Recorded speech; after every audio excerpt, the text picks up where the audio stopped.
Sophia Pitts. I was born in Los Angeles, California. Sofia Saldaña back then. My name is Teresa Saxton Bunner and I was born in Columbia, South Carolina. My name is Karen Burns and I'm from Tampa, Florida.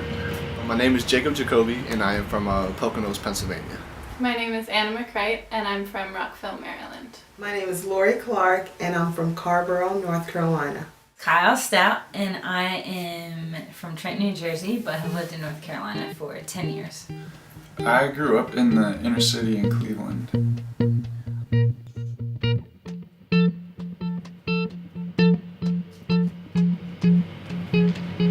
I grew up in Chapel Hill. So when we moved here I was 6, and I lived in a trailer park that's behind the Citgo station off, well back then it was Airport Road. I've been to school and growing up in South Carolina, Georgia, New Jersey, and my dad did 2 tours in California. And my next door neighbor, he would actually ride up and down Parker Herndon Road in Chatham County on his lawnmower, like no joke. My neighborhood was a pretty mixed neighborhood. A lot of Catholic kids who were white, a lot of Puerto Rican kids, and a lot of black kids. But I didn't really fit into any of those categories because I was white, but I wasn't Catholic. My family has been in Carrboro for 6 generations. The house that I live in now is the house that I grew up in. I went to Carrboro Elementary, Gray Colbert Middle School, and graduated from Chapel Hill High in 1977.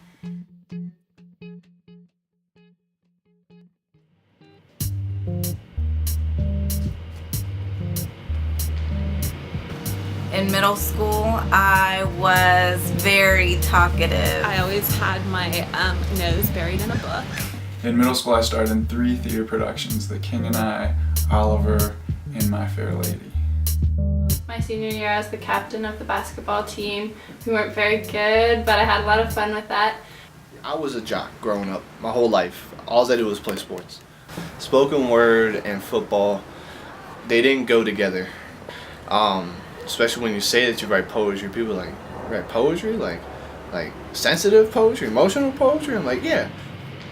I worked at McDonald's my sophomore, junior, and senior year of high school. I was a cheerleader at East, and I also ran track.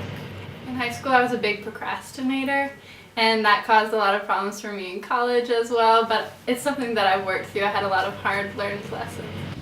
I got my rebellious stage. I listened to punk rock and alternative and went to concerts with some of those bands. But I also was really big into Rick Springfield. When I was in high school, I wanted to be a film director. Singer-songwriter who traveled all over the country and lived out of a van and played music. And then after that I wanted to be a lawyer. When I was younger, I was convinced, I was like, when I grow up, I'm gonna have a horse, a dolphin, a wolf, and a monkey. And I still don't mind having all 4 of those.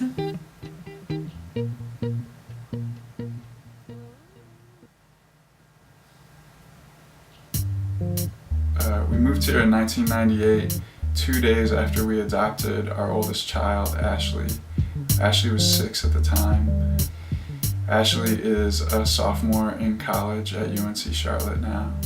And we have 2 sons who are our biological sons, Mason, who's 7, and William, who's 4. I'm a single parent of 2 handsome boys, Landon, who's 21, and Jamal, who's 19. Right now I just got married, so I live with my husband Marshall in Durham. This is my brother Ryan. He lives in Portland. My brother Miles, he lives in North Jersey with his wife and his 2.5-year-old son.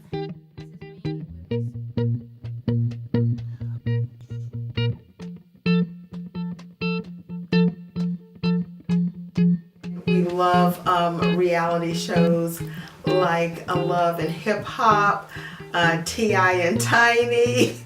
That helps take the edge off. I also love spending time with my nieces.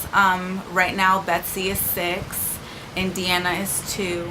I'm the mom of 4 boys who are very busy. They all play sports, all are involved in church youth group. I'm co-director of the Sacrificial Poets, which is a youth spoken word organization here in Chapel Hill. I like to bake a lot. I really like making pies. I love to cook big gourmet meals, and my favorite thing to cook is authentic Mexican. I felt that I wanted to become a social worker because my mom had done so much work in the community, and I felt like that was just a part of who I was, and I really wanted to help people. Growing up, I never thought I would leave New Jersey. You know, I never thought I would travel the world and the country and do all that stuff. So it was kind of, all of those experiences were super eye-opening. And it's just funny how our paths take us where we're really supposed to be, because I can't imagine doing anything but being a teacher or someone who works with young people.